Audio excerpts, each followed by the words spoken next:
Hello friends, pregnant होने में अगर किसी तरह की दिक्कत होती है, आप डॉक्टर के पास जाते हो, डॉक्टर कब आपको फॉलिकुलर स्टडी बोलते हैं, कब आपको आईयूआई के लिए बोला जाता है या फिर कब सिर्फ अंडे बनने की दवा दी जाती है, आईवीएफ कब करवाना पड़ता है, तो ये सारे ट्रीटमेंट मेथड को लेके स्टेप बाय स्टेप हम कैसे करते हैं, तो इनको लेके कई बार पेशेंट्स के मन में कन्फ्यूजन होता है। तो आज इस वीडियो के माध्यम से मैं उन्हीं बातों को क्लियर करूंगी। मैं डॉक्टर खुशबू आनंद हूँ, गायनेकोलॉजिस्ट और आईवीएफ कंसल्टेंट, और अपने इस चैनल में मैं हेल्थ से जुड़ी सारी जानकारियाँ देते रहती हूँ। अब तक अगर आपने इसको सब्सक्राइब नहीं किया है तो प्लीज़ कीजिए, क्योंकि इसमें आपको प्रेगनेंसी, इनफर्टिलिटी और महिलाओं के हेल्थ से जुड़ी सारे अवेयरनेस टिप्स मिलते रहते हैं।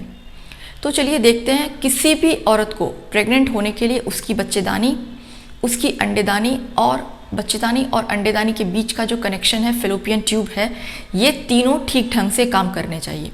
इनमें से अगर किसी भी एक में दिक्कत होती है तो प्रेग्नेंट होने में दिक्कत हो सकती है। इनमें क्या क्या प्रॉब्लम होते हैं और क्या क्या वजह से प्रेगनेंसी नहीं हो पाती है, उसके लिए मैंने डिटेल में एक वीडियो डाला था।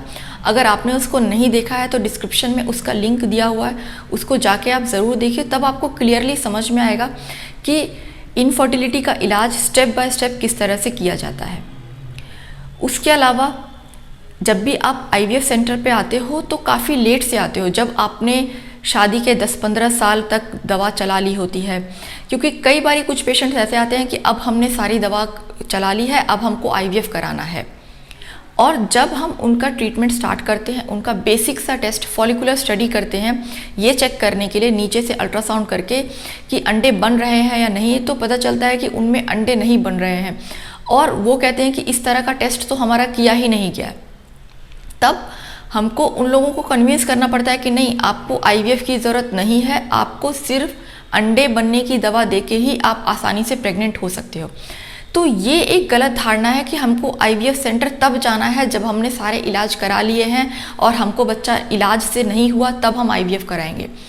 तो ऐसा बिल्कुल भी नहीं होता, क्योंकि जो आईवीएफ स्पेशलिस्ट होते हैं वो आपका पहले कारण का पता लगाते हैं, उस कारण को ठीक करने की कोशिश करते हैं और उसके बाद कई बारी कुछ दवा देके ही आपको प्रेगनेंसी मिल जाती है। कुछ कंडीशंस में जब अंडे बनने की दवा से या फिर उसके नेक्स्ट स्टेप में हम लोग आईयूआई पे जाते हैं। आईयूआई का प्रोसीजर क्या है वो मैं पिछले वीडियो में बता चुकी हूँ। तो आईयूआई हम उन लोगों के लिए करते हैं जिनकी दोनों ट्यूब, मतलब जो बच्चेदानी और अंडेदानी के बीच का जो कनेक्शन है वो खुला हुआ होना चाहिए। एटलीस्ट एक ट्यूब भी ठीक ढंग से काम करती है, तब उन कंडीशंस में आईयूआई सजेस्ट किया जाता है। उसके बाद कई बारी जब आईयूआई में रिजल्ट नहीं मिलता तो डॉक्टर आपको सजेस्ट करते हैं कि आप एक बार अपना दूरबीन जांच, मतलब लैप्रोस्कोपी और हिस्ट्रोस्कोपी की मदद से हम ये चेक करते हैं कि आखिर वो कौन से कारण है। कई बारी होता है कि ट्यूब खुली होती है, बट उसके बावजूद फेलोपियन ट्यूब का स्ट्रक्चर अगर आप देखोगे तो उसमें इस तरह की उंगली होती है जो कि अंडेदानी से अंडे को उठाती है।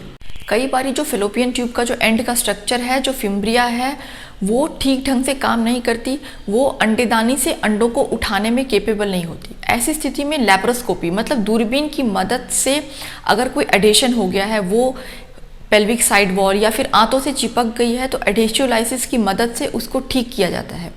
उसके अलावा नीचे के रास्ते से दूरबीन, मतलब हिस्ट्रोस्कोपी डाल के बच्चेदानी की अगर कोई गांठ है या छोटा मोटा कोई पॉलिप है या फिर कई बार बच्चेदानी की लेयर आपस में चिपक जाती है, तो उसको भी हम हिस्ट्रोस्कोपी की मदद से ठीक करते हैं।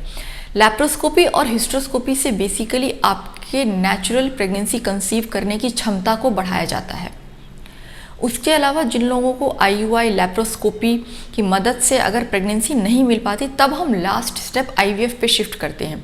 सिर्फ 5 से 10% लोगों को ही आईवीएफ की ज़रूरत पड़ती है। मेजॉरिटी लोग इन्हीं ट्रीटमेंट से, मतलब या तो अंडे बनने की दवा या फिर आईयूआई, नहीं तो हिस्ट्रोस्कोपी या लैप्रोस्कोपी की मदद से प्रेगनेंसी अचीव कर लेते हैं। सिर्फ कुछ प्रतिशत को ही आईवीएफ या फिर इक्सी प्रक्रिया में जाना पड़ता है। इसके बारे में डिटेल जानकारी हम अगले वीडियो में लेंगे। इससे जुड़े आपके कोई क्वेश्चन है तो आप कमेंट सेक्शन पे मुझसे पूछ सकते हैं।